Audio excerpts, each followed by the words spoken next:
الشيطان الرجيم بسم الله الرحمن الرحيم أحييكم بالتحية الإسلام سلام السلام عليكم ورحمة الله وبركاته الحمد لله أهلا وسهلا بكم مرحبا بوصية رسول الله صلى الله عليه وسلم Alhamdulillahi Rabbil Alamin wassalatu wassalamu ala ashrafil anbiya'i wal mursalin wa ala alihi wa sahbihi ajma'in.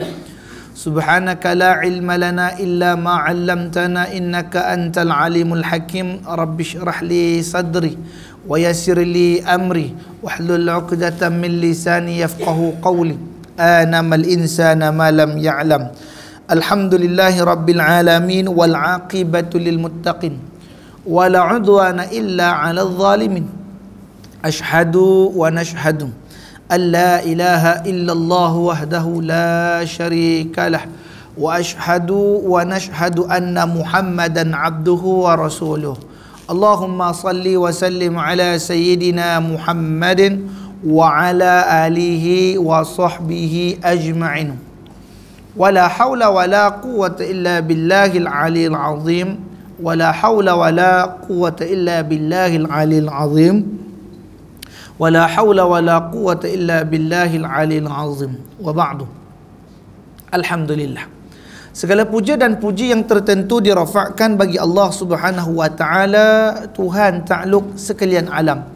Dialah Tuhan yang layak disembah dengan sebenar-benar sembah, dan Dia jugalah Tuhan yang telah menciptakan kita, yang pada asal kejadiannya daripada setitik air yang tidak bererti dinamakan ia sebagai mani, lalu disimpan di dalam sebuah empangan yang kokoh dinamakan ia sebagai rahim ibu dalam tempoh dan waktu yang ditetapkan. Maka lahirlah kita ke dunia ini diiringi dengan nikmat-nikmat daripada Allah Subhanahu wa taala. Dan sebesar-besar nikmat yang kita perolehi pada malam yang mulia ini adalah nikmat Islam dan iman. Selawat beserta salam ke atas junjungan besar kita Nabi Yunus sallallahu alaihi wasallam, yang mana syafaat dan bantuan daripada baginda Nabi lah yang kita dambakan di akhirat kelak, ke atas ahli keluarganya, para sahabatnya dan orang-orang yang mengikuti jejak langkah. Alhamdulillah, syukur kita ke hadrat Allah Subhanahu wa taala. Pada malam mulia ini dipertemukan lagi kita di dalam rumah Allah Ta'ala yang mulia ini, dinamakan dia sebagai Masjid Nurul Hijrah, Taman Intan Emas, Teluk Intan, Perak, Darul Ridwan, bagi membicarakan sebuah mutiara titipan daripada ulama terdahulu kepada kita, yang dinamakan dia sebagai Tafsir Nurul Ihsan, penggal yang keempat, dikarang oleh Fadilatu Tuan Haji Muhammad Said bin Umar, merupakan matan qadi kerajaan negeri Kedah. Dan kita telah sampai pada perbahasan suratul Bayyinah pada perihal cerita orang yang ingkar dan kufur kepada Allah Subhanahu wa taala. Itu dia. Tak habis lagi kita urai Bayyinah ni, masya-Allah tabarakallah taala. Insya-Allah mudah-mudahan bagi fahamlah ke kita ni. Baik. Maka kita tangguhkan pada siri yang lalu pada kalimat innal ladzina kafaru min ahlil kitabi wal musyrikin fi nari jahannam. Itu syarah kita pada malam ini insya-Allah.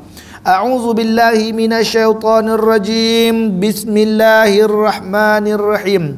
Qala al-musannif rahimahullahu ta'ala wa bi'ulumihi fi kitabihi wa nafa'ani fid darainil amin. Kata pengarang kitab hafizahullah, kata pengarang kitab rahimahullahu ta'ala di dalam kitabnya pada muka surat 293, 4 baris dari bawah.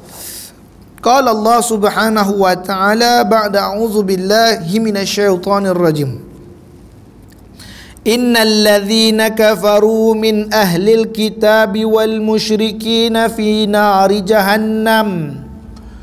Bahawa segala kafir-kafir daripada ahli kitab, Yahudi, Nasrani dan kafir musyrikin Arab itu pada di dalam neraka Jahannam, bersekutu sekalian pada jenis azab tiada pada baginya. Masya-Allah. Jadi ini Allah peringatkan kepada kita tentang beberapa kelompok manusia, beberapa puak dan kaum, atau kita panggil sebagai kurun, iaitu orang-orang yang terdahulu, insya-Allah. Dalam surah Yasin ada perkataan kurun, insya-Allah tabarakallah taala anhu. Kan dikatakan, dan ketika itu mereka ini tadi, ya hasratan 'alal ibad ma ya'tihim min rasulin illa kanu bi yastahzi'un alam yarau kam ahlakna qablahum minal quruni annahum ilaihim la yarji'un. Apakah mereka tidak melihat bagaimana azab yang kami timpakan terhadap mereka-mereka yang telah kami jadikan dahulu daripada mereka, daripada kurun yang lalu daripada mereka? Ada tak yang orang zaman dulu tu balik pada mereka? Tak ada. La yarji'un. Tak ada siapa pun balik pada mereka. Bila Allah nak azab, azab sungguh-sungguh. Masya-Allah. Habis bagi sungguh. Jadi dalam cerita ni Allah kata inna li taukid kat situ. Sesungguhnya alladzina kafaru, bagi mereka yang ingkar terhadap apa yang diturunkan oleh Allah Ta'ala dan perintah Allah Ta'ala. Tadi siapa mereka tu? Kafaru, orang-orang yang kufur, orang yang durhaka, ingkar kepada Allah. Daripada kalangan siapa? Min ahlil kitab. Kenapa Allah mention ahli kitab? Sebab mereka ni adalah golongan yang telah mendapat petunjuk, golongan yang telah mendapat bimbingan daripada nabi-nabi yang diturunkan, diutuskan oleh Allah Subhanahu wa taala. Nabi yang diutus Allah Taala atas dunia ini keseluruhannya adalah 124,000 orang. Daripada 124,000 itu Allah Taala tapis buat saringan 313 tinggal. Dari 313 itu tadi disaring lagi 25 daripadanya naik digit, insyaallah taala mungkin naik digit 42 ke, insyaallah tabarakallah taala, jadi rasul, insyaallah. Daripada sekalian rasul ini tadi, di 25 rasul ini tadi Allah tapis menjadi 5 rasul ulil azmi, insyaallah tabarakallah taala. Daripada 5 ini tadi Allah tapis menjadi 1, iaitu Sayyidul Mursalin, Sayyiduna Muhammadun sallallahu alaihi wasallam. Nah, jadi orang-orang ahli kitab, bila kita sebut kitab, berarti apa? Mereka yang pernah duduk di kalangan para nabi. Ada rasul yang datang pada mereka, ada nabi yang diutuskan Allah untuk mereka, beri peringatan kepada mereka. Namun apa alasan mereka lagi untuk mengingkari Allah Subhanahu wa taala, sedangkan petunjuk tu telah datang? Itu sebab seburuk-buruk orang ialah orang yang dah jumpa jalan hidayah namun dia berpaling daripadanya. Masya-Allah. Nabi-nabi utus dah. Dalam surah Yasin tu kan cerita ketika mana Habibun Najjar datang kepada penduduk kampung Antaqiyah. Ada kan, insya-Allah, datang kampung Antaqiyah itu Rasul, ada 2 orang laki-laki datang menyerukan mereka kembali kepada Allah. Tak cukup 2, musna' wasulas, Allah datangkan yang ketiga untuk dakwah kepada mereka. Tapi apa yang berlaku pada mereka ketika itu? Mereka tak nak ikut. Maka datang Habibun Najjar mengatakan, ikutlah, ittabi'u man la ya. Tak ikutlah kamu akan mereka-mereka ini tadi. Sesungguhnya mereka dibawa jalan yang benar. Tapi orang-orang kampung Antaqiyah menidakkan apa yang dikatakan oleh Habibun Najjar ketika itu, sehingga dipulaukan Habibun Najjar. Masyaallah barakallahu taala anhu. Walhal nikmat yang Allah Taala bagi atas mereka banyak. Ahli-ahli kitab ni, siapa ahli kitab ni? Iaitu orang-orang Yahudi, orang-orang Yahudi, orang-orang Nasrani, orang-orang Nasara. Yahudi ni siapa? Orang yang beriman dengan kitab Taurat dan Zabur, tu Yahudi. Orang-orang Nasrani siapa dia? Orang-orang yang diberikan pada mereka kitab Injil. Insyaallah taala. Ini ada kitab. Orang Nasrani ada kitab, orang Yahudi ada kitab, dan Allah letakkan lagi pada wal musyrikin, orang Arab, insyaallah. Orang Arab itu juga Allah Taala berikan kepada mereka kitab melalui Nabi sallallahu alaihi wasallam, dinamakan sebagai Al-Quran. Ini Allah sebut di dalam surah Yusuf ayat yang kedua. Bukankah Allah telah mengatakan, dan kami turunkan Al-Quran itu dalam bahasa Arab. Supaya apa? Supaya kamu faham, supaya kamu mengerti. Tetapi hakikat orang Arab ni tak mengerti apa yang dikehendaki oleh Allah, lalu mereka ingkar kepada Allah Subhanahu Wa Taala. Tidak mengerti di sini bukan sebab tak tahu, sebab kerasnya hati. Masya-Allah tabarakallah taala. Kenapa? Kalau kita kena beriman pada Allah, nanti kita kena tinggalkan jawatan kita. Nanti kita kena keluarkan harta kita. Kita nak bedak pada orang miskin, walhal hari ini kita punya kemuliaan yang besar. Insya-Allah. Ini mana letaknya orang-orang ni tadi? Orang-orang yang dah dapat petunjuk tetapi hatinya tetap begit. Kata orang berak tak? Degil hatinya tadi untuk mengikut jalan Allah Ta'ala. Mana duduk mereka ni? Allah kata, fi nari jahannam. Berada mereka-mereka ini tadi dalam neraka jahannam. Masya Allah, ni sedih. Itu sebab orang yang dah ada ilmu, orang yang pergi mengaji, orang yang dengar kuliah, tetapi jika dia lebih buruk perangai daripada orang yang tak pergi kuliah, ini balasannya. InsyaAllah. Ini disebut dalam kitab Riyadhus Salihin. Dalam kitab Riyadhus Salihin kan diceritakan tentang ada orang yang berilmu masuk ke dalam neraka Allah Jalla Jalaluhu wal Azam. Bagaimana kisahnya? Saya malu nak cerita kisah ni, tapi kena cerita tu sebab hadis Nabi SAW. Nanti ada satu orang dimasukkan oleh Allah Ta'ala ke dalam neraka. Walaupun hadis ni pernah saya bacakan dulu, kita ulang buat ingatan. Iaitu ada seorang laki-laki dicampakkan ia masuk ke dalam neraka, dan ketika itu ia mengalami azab. Azab yang mana tak ada pada yang lain. Kalau dalam cerita ni kata apa? Musyrikin Arab itu pada dalam neraka Jahannam bersekutu sekalian pada jenis azab tiada baginya. Maknanya ahli neraka tengok azab si fulan ni tadi, kenapa dia tu lain daripada kita azabnya? Maksudnya dia punya azab lain, nerakanya sama. Syaraqallahu ta'ala anhu.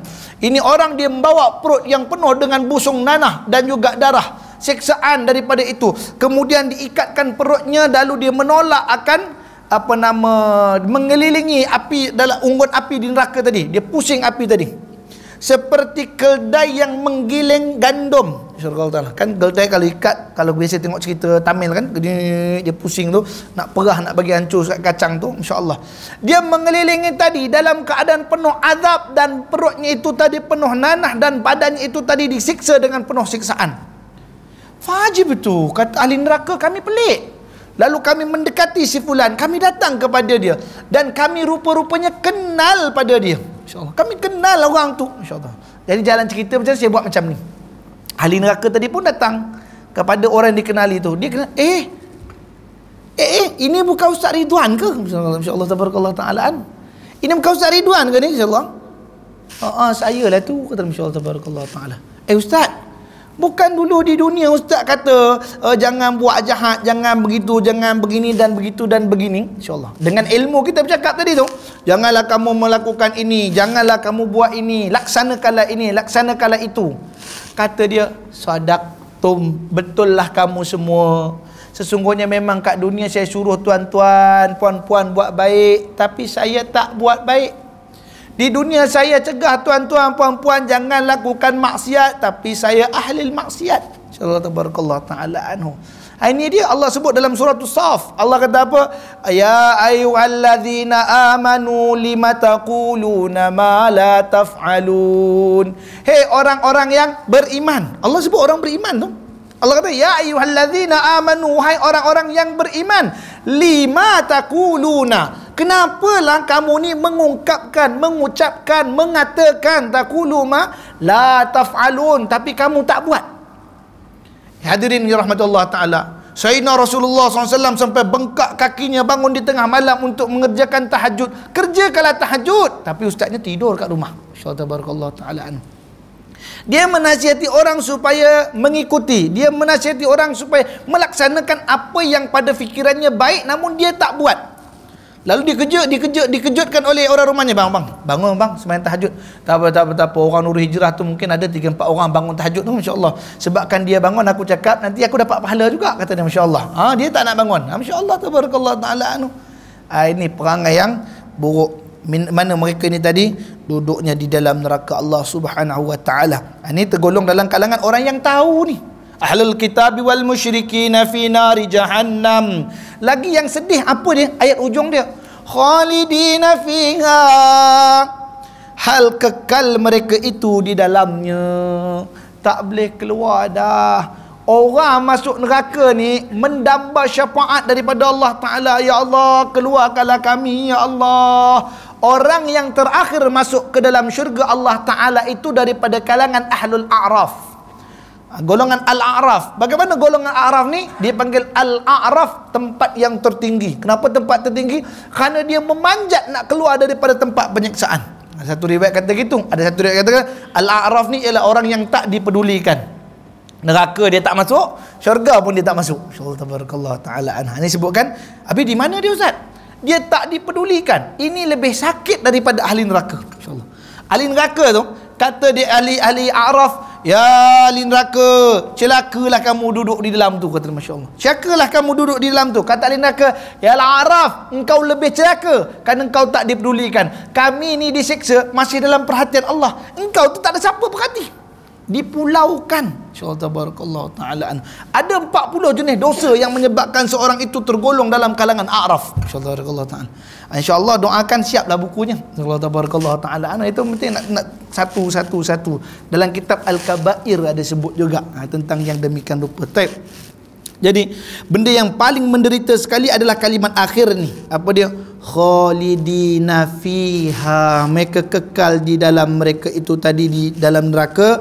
Ulaika hum syarrul bariyah, bermula mereka itulah sejahat-jahat manusia. Nah, Masya Allah, syarrul bariyah. Al-bariyah ni mana? Manusia yang dijadikan oleh Allah Ta'ala. Bariyah yakni manusia yang dah dapat nikmat, diberikan kesenangan, diberikan kehidupan, apa yang dia kehendaki dia dapat. Namun ketika itu dia tak syukur kepada Allah Ta'ala, dia ingkar pada Allah Ta'ala, dia tak ridha pada Allah Subhanahu Wa Ta'ala. Kekayaannya bukan menambahkan keimanan dia. Macam mana kita nak tahu kaya kita tu nikmat ataupun sebagai Allahumma salli ala sayyidina Muhammad? Hanyalah daripada istidraj. InsyaAllah tabarakallah ta'ala. Itu adalah istidraj daripada Allah Ta'ala, ataupun dia nikmat. Nikmat itu, kata guru mulia kita, apabila ia datang kepada kamu, apabila ia bertambah kepada kamu, bertambah kasih kamu dalam melaksanakan ketaatan. Tetapi kalaulah kamu bertambah harta, bertambah kaya, pangkat dan derajat menyebabkan kamu sombong. Sejak kaya dah tak datang masjid, InsyaAllah tabarakallah ta'ala. Minta sumbangan tak boleh bagi, InsyaAllah tabarakallah. Padahal dia ada harta ni, cerita dia Masya Allah. Apabila melihat orang buat soleh, dia rasa rimah melihatnya, InsyaAllah tabarakallah ta'ala. Kekayaannya tadi itu merupakan istidraj daripada Allah Subhanahu Wa Ta'ala. Masya-Allah tabarakallah ta'ala. Itu ujian yang Allah timpa ke atas dia untuk menjadi sebab dia tersisih daripada Allah Subhanahu Wa Ta'ala. Tersisih daripada Allah Ta'ala. Makna kekayaan itu semakin menjauhkan ia daripada Allah. Antaranya siapa? Itulah Qarun. Masya-Allah.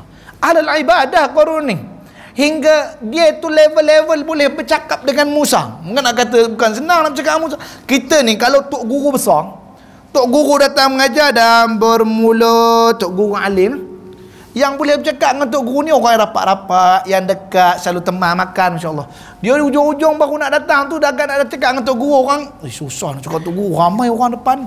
Itu tok guru.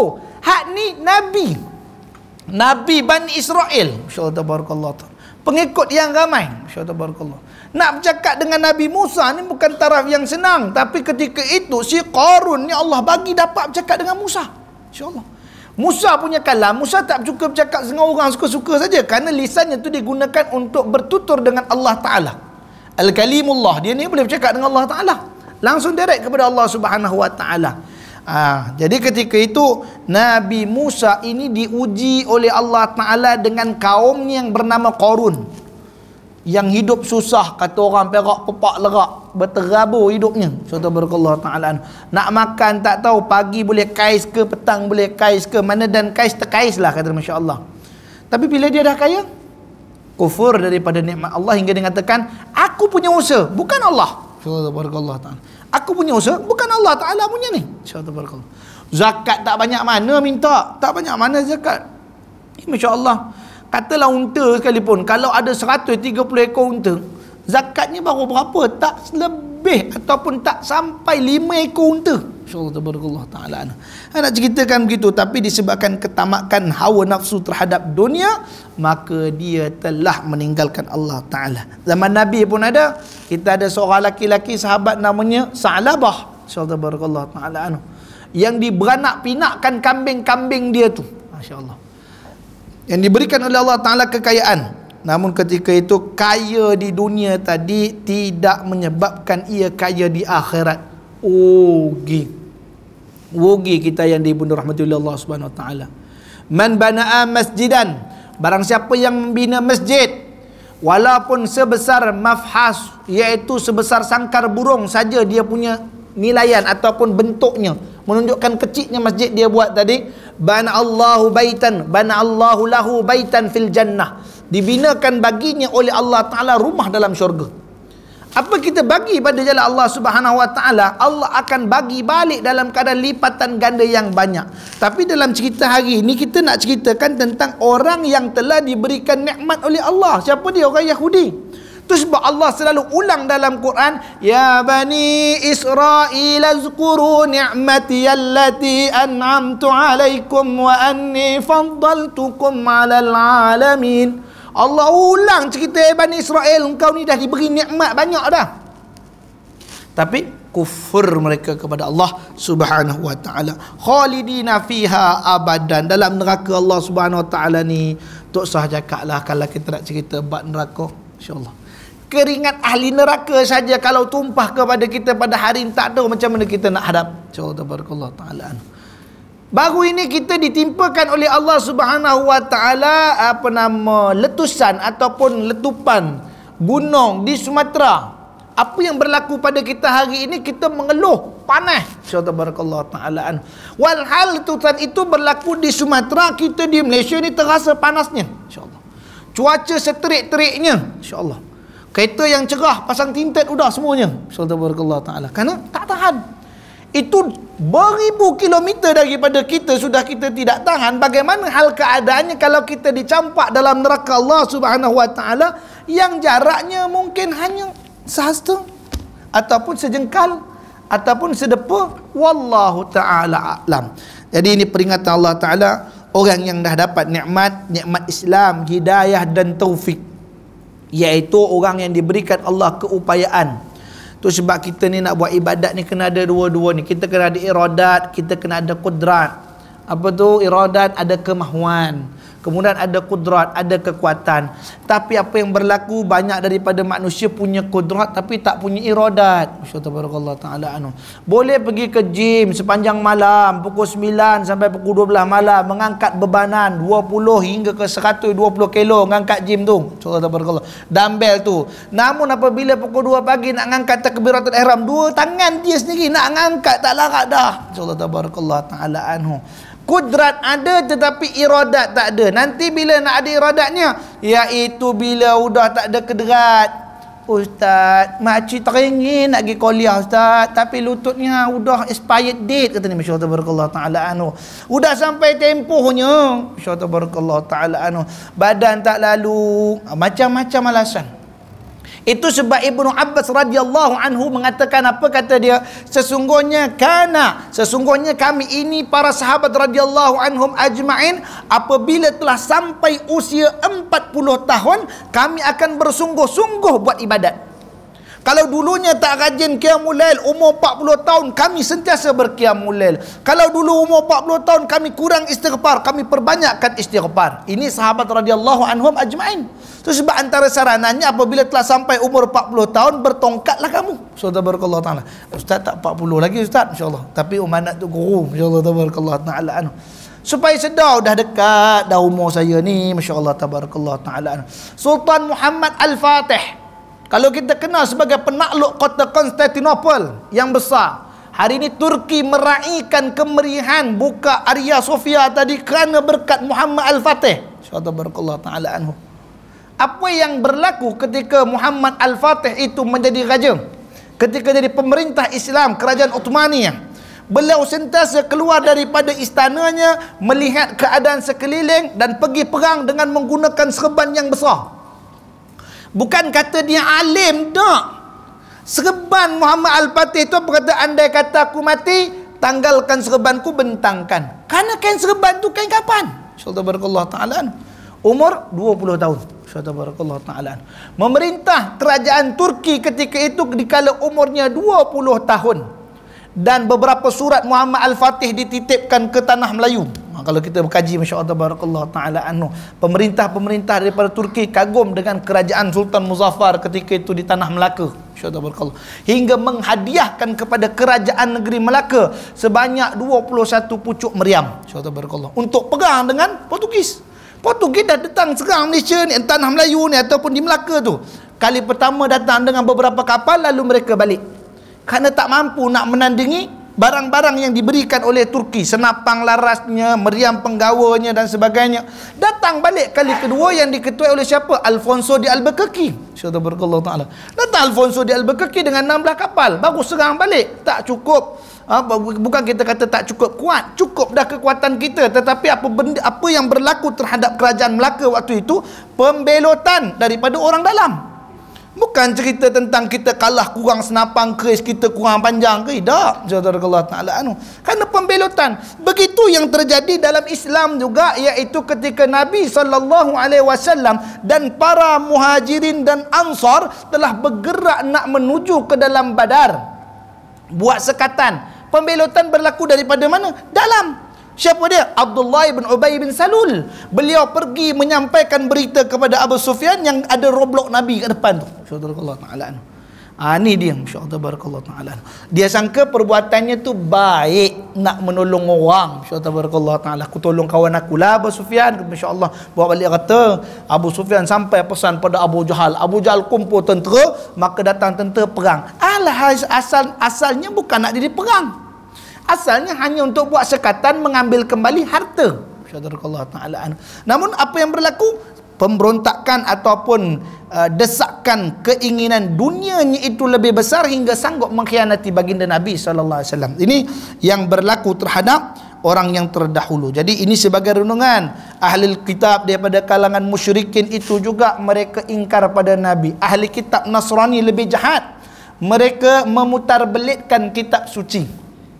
Injil, mula dia buat Old Testament, New Testament dan sebagainya, masya-Allah. Hingga saya ingat antara cerita Ahmad Didat, masya-Allah. Syekh Ahmad Didat, beliau cerita tentang betapa jahatnya orang-orang Nasrani yang menukarkan kitab Injil itu.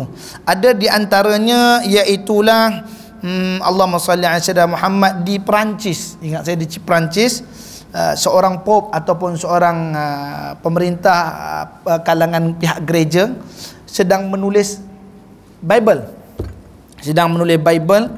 Ini dulu pun saya pernah sebut juga cerita dia, iaitu apabila sampai pada kalimat nak menyebut dan sesungguhnya Isa itu menyeru orang ke jalan Allah, menyeru musuh-musuh ke jalan Allah dengan menggunakan word, perkataan. Datang menyeru, marilah dengan cakap dengan word. Jadi ini padri menulis, kemudian berhenti makan spaghetti. Masya-Allah taala anu. Berhenti makan spaghetti, bukan spaghetti besar tu, angel hair. Masya-Allah taala anu, masya-Allah. Jadi bila dia makan, putus hujungnya tadi. Bila hujung spaghetti itu putus, jatuh atas penulisan dia. Jadi bila jatuh membentuk huruf S. Asal kalimat word jadi sword. Insyaallah taala anu. Jadi bila jadi sword, apa kata? Dan sesungguhnya Isa itu menyeru kepada musuh-musuh untuk kepada Allah dengan menggunakan sword, pedang. Padahal dengan perkataan jadi pedang. Insyaallah taala. Berlaku sedikit demi sedikit perubahan daripada kitab Bible. Tu antara dalam Islam juga ada juga. Antaranya kitab Al-Imam Abu Asy'ariyah, insyaallah tabarakallah taala, namanya Ibanah. Ibanah pun ada beberapa, guru saya kata ada satu perkataan yang gugur. Satu perkataan yang gugur hingga menjadi tanda tanya kepada orang yang membaca. Masya-Allah barakallahu taala. Ini beberapa perkara lah ala kulli hal. Tapi nak cerita dia, duduk dalam neraka Allah Taala tak, dan kita tak rasa lega kita duduk dalam apa ni, dalam neraka Allah SWT. Api neraka ni kata Nabi SAW ketika bertemu dengan para sahabat, duduk dengan para sahabat, lalu ketika itu ada satu bunyi yang sangat kuat. Maka sahabat radhiyallahu taala anhum ditanya oleh baginda Nabi sallallahu alaihi wasallam, "Hal sami'tum? Adakah kamu dengar apa yang aku dengar?" Kata Rasul. "Sami'tu ya Rasulullah." Kami sami'na ya Rasulullah. Kami dengar ya Rasulullah. Bunyi apakah itu ya Rasulullah? Kata Rasulullah, itulah bunyi salah satu batu yang jatuh daripada tebing neraka 70 tahun dulu. Hari ini baru sampai ke dasarnya. Subhanallah ta'ala. Ini hari baru jatuh sampai ke dasarnya. Nabi, dia dapat beri penjelasan dan para sahabat yang duduk dengan Nabi dapat dengar apa yang berlaku di neraka. Ini salah satu mukjizat Nabi SAW. Kalau tu Ustaz, betul kalau orang boleh dengar neraka Ustaz? Subhanallah ta'ala anhu. Dengar bunyi neraka, boleh hidup syurga. Ada sahabat Nabi SAW ketika angkat perang, maka dia kata, ini sesungguhnya aku telah mencium bau syurga. Dia bau wangi sangat. Lepas tu kata, aku dah bau syurga. Dia cakap sebelah, kau dengar tak? Tak ada bau. Engkau bau tak? Tak ada bau. Engkau ada bau? Tak ada bau? Aku seorang ada bau.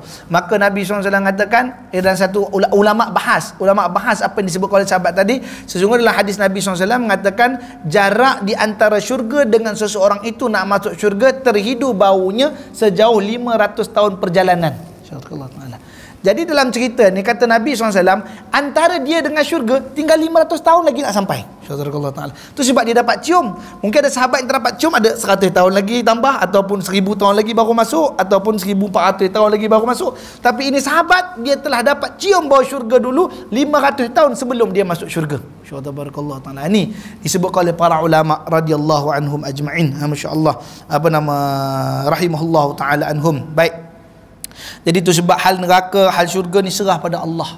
Kita tak ada urusan dengan syurga dan neraka ni untuk orang lain. Saya mengatakan, oh Faiz, awak rajin buat rakaman, bagusnya awak Faiz, nanti awak akan masuk syurga. Saya cop dia sebagai ahli syurga. Tak ada. Kita cuma boleh doakan. Dan kita kena ada dalam hati kita sentiasa mengharap semua orang masuk syurga. Semua orang masuk syurga. Kita harap macam tu. Kita nampak orang jahat pun kita harap mudah-mudahan dia masuk syurga. Kita nampak orang baik pun kita kata dia ni mesti masuk syurga. Masya-Allah taala. Mudah-mudahan dengan berkat doa tadi, jangan sekali-kali di hati kita meletakkan orang masuk neraka. Masya-Allah taala. Ini kerja nak masukkan orang dalam neraka je kerja dia. Masya-Allah taala. Masya-Allah. Itu sebab Syekh Mutawalli Sya'rawi kata dia apa dia? Ada satu orang laki-laki datang kepada dia lalu mengatakan kepada Syekh, di Mesir ni ada satu kelab malam. Ini perempuan Arab, laki-laki Arab joget-joget dalam dia. Masya-Allah taala anhu. Ya masya-Allah. Tak kiralah tua ke muda. Kalau orang tua yang joget lagi ni, apa kata pepatah Melayu? Apa nama? Masak-masak terus masam, dia panggil macam tu. Udah tua-tua perangai macam orang muda. Masya-Allah taala ni masya-Allah. Jadi ini diceritakan bahawa sungguhnya ketika mana laki-laki tadi datang kepada Syekh minta restu. Ya Syekh, saya nak bentras maksiat ada dalam tu. Kata Syekh, wa kaifah? Bagaimana? Dan bagaimana kamu nak buat? Insyaallah barakallahu taala anhu. Kata dia, Syekh akan letupkan bar tu. Insyaallah. Syekh akan letupkan apa nama kelab malam tu. Dengan arak-arak tu semua meletup sekali, masya-Allah. Jadi kata Syekh, oh begitu ke kata dia.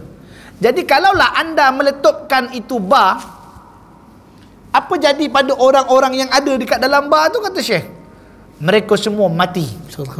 Mati. Dah, mereka tu mati dalam keadaan apa? Melakukan maksiat. Insyaallah. Bagus. Oh. Jadi kalau mereka mati dalam melakukan maksiat, di manakah mereka akan diletakkan? Dalam neraka Allah, kata masya-Allah. Jadi apakah kau redha mereka masuk neraka Allah? Masya-Allah. Ya, kerana maksiat dia. Kalau begitu tak ubahlah engkau dengan iblis. Kan iblis pun memang nak semua orang masuk neraka. Insyaallah taala. Iblis ni dia akan berusaha sedaya upaya dia untuk memasukkan orang ke dalam neraka Allah Subhanahu wa taala. Hatta sakaratul maut, sampai mati. Itu kita kita pun doa, Allahumma rabbana, apa nama kita kata, Allahumma salli ala sayyidina fi sakaratil maut, kata Allahumma inna na'udzubika apa nama salamatan fid din wa afiatan fil jasad wa ziyadatan fil ilm wa barakatan fil rizqi wa taubatan qabla al maut, bagi kami bertaubat sebelum mati, wa taubatan qabla al maut wa rahmatan indal maut, dan rahmatilah kami ketika kami nak mati. Wa rahmatan indal maut, kami berada di sisi kematian, rahmatilah kami. Wa rahmatan indal maut wa maghfiratan ba'dal maut. Allahumma hawwin alaina fi sakaratil maut. Kenapa kita minta rahmat ketika mati? Kerana ketika itulah berbondong syaitan akan datang pada kita. InsyaAllah. Nak mati dah ni cerita dia. Ya, masya-Allah. Berbondong syaitan tu datang, lalu syaitan tu mengatakan apa? Syaitan tu menyerupai bentuk mak dia, bapak dia, orang yang dia cintai yang dah pergi dahulu daripada dia. Apa kata si syaitan tadi?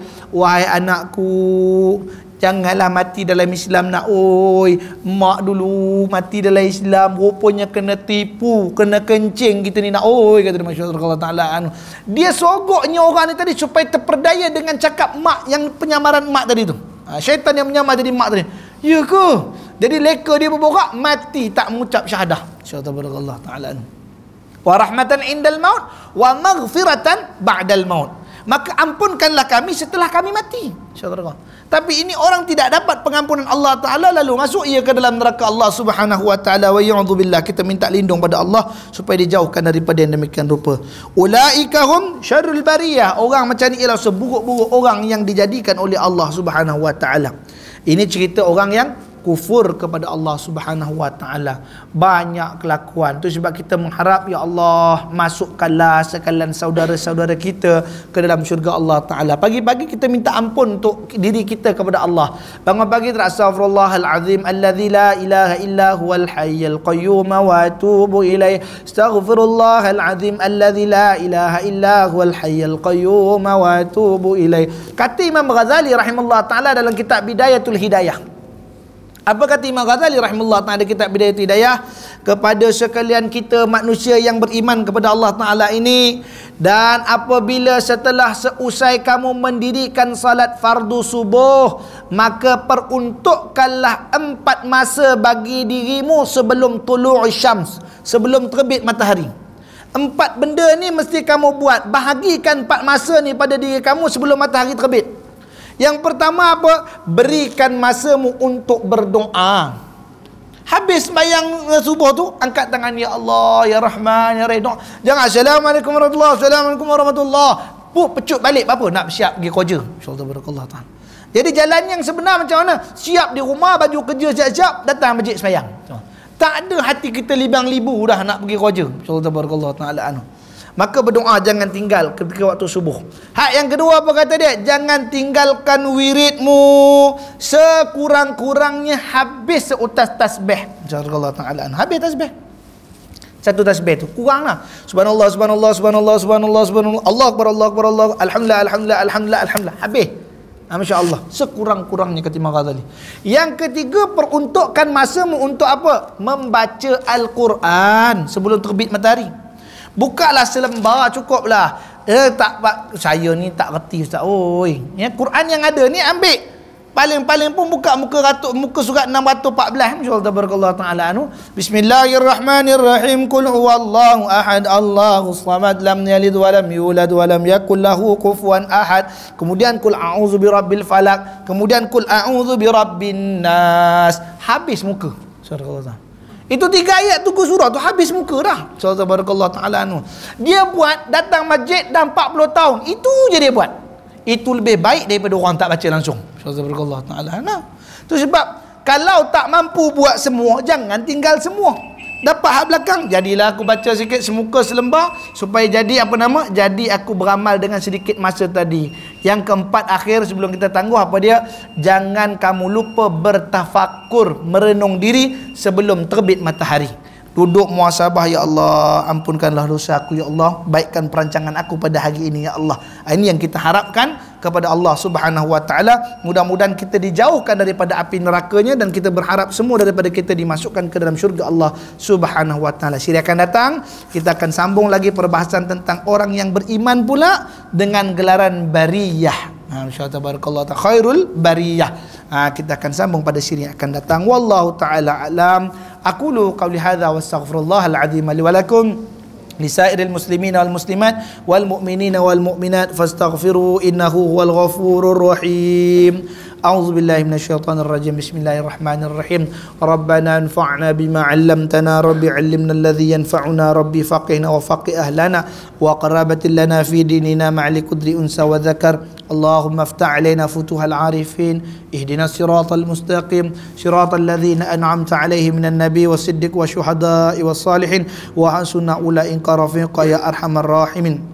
Allahumma inna na'udzubika minal ilmu la yanfa' wa qalbi la yahsha' wa amalun la yarfa' wa du'a la yasma'. Rabbana taqabbal minna du'ana innaka antas samiul alim wa tub 'alaina ya maulana innaka antat tawwabur rahim. Da'wahum fiha subhanakallahumma wa tahiyyatuhum fiha salam wa akhiru da'wa anil hamdulillahi rabbil alamin. Taqabbalallahu minkum. Kita tangguh dengan tasbih kafarah dan surah wal asr. Subhanakallahumma bihamdika asyhadu an la ilaha illa anta astaghfiruka wa atubu ilaik. Wassalamualaikum warahmatullahi wabarakatuh.